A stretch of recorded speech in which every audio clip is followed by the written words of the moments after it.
Live before Goosebumps or Lemony Snicket, back in the day of horse-drawn carriages and candlelight, the master of blood-curdling stories was a man named Edgar Allan Poe. Poe wrote about murder and Margus, about gargoyles being burnt alive, and this tale still considers one of the most horrific stories ever written. It's the story of a man who has lost his mind. What? I'm not crazy. You may think I am, but I am not. And thus the tale begins. It starts with the old man. Yes, that's right. This old man. Would you kindly bring me some tea? Of course, I'll be right there with your morning paper too. Thank you. You don't look well today. Didn't you get any sleep last night? Yes, old man. I am fine, but if anything, my senses are especially keen. You seem to have a headache. Let me get up and fix you something. No, enjoy your tea. Such a kind-hearted old man. True, he had never done me harm, but he had one sickly eye. How I hated how it looked.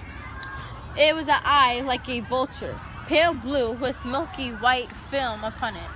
A milky white film. I wasn't crazy. It was the eye. It taunted me. It belittled me. It drove me from the room. I had to extinguish the eye. He had to extinguish the eye. So I set about the task. Night after night, I crept into his room.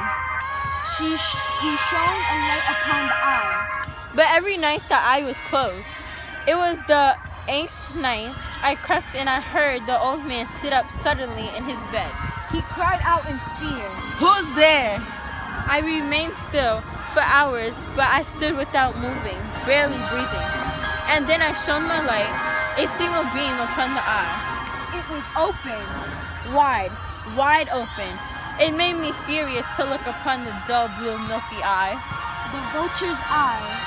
And then I heard it. The beating of the old man's heart. Faster and faster.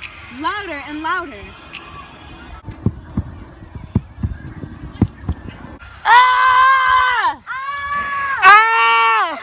Over. The heart was still. The eyes were closed forever. The eye would trouble me no more. An hour later, there came a knock at the door.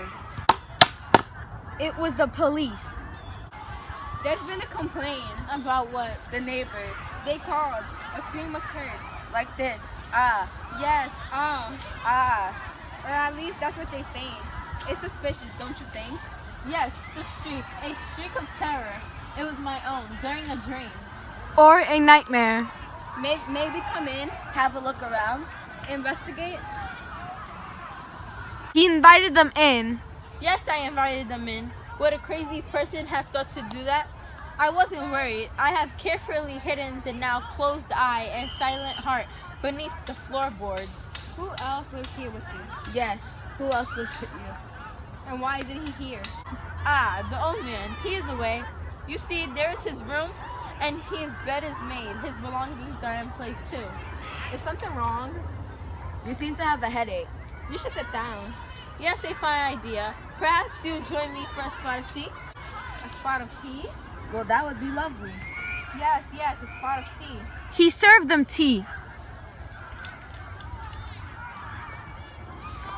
Indeed, for what I had to fear, I brought chairs into the room and served them the tea upon the very spot where I had placed the floorboards. Ah, this is fine tea. They say green tea is good for you. The officers chatted about familiar things. It seems I have fooled them well. Could a crazy man have done that? But soon he wished them gone. I found myself growing pale. Why wouldn't they leave? Lots of strange things happening these days. People acting strangely. It's like there's something in the air. Then there came a ringing in my ears. A muffled buzzing sound. Buzz. No doubt, I grew very, very pale. I raised my voice, but they still chatted. No doubt, I grew very, very pale. I raised my voice, but they still chatted. It must be nice to visit the countryside this time of year. Yes, peaceful, I'd say. What with the fall colors and all. The buzzing grew louder until I realized it wasn't a buzzing at all. It was a ticking sound. Like that of a watch or a clock. or time Paced to and fro, I clutched my forehead, but they chatted as if nothing was wrong. Getting out of the city to take a walk in the woods, why? It clears my mind. Much like this tea. Yeah, it's green tea. It's good for the soul. The noise grew louder, and then I knew it was for what it was. louder, louder, louder. Couldn't they hear it? I paced the floor with heavy strides. I hissed, I growled, I gestured with my arms. Anyway, why is it called Darjeeling? I think it has something to do with where it's grown. In India, unless I'm mistaken.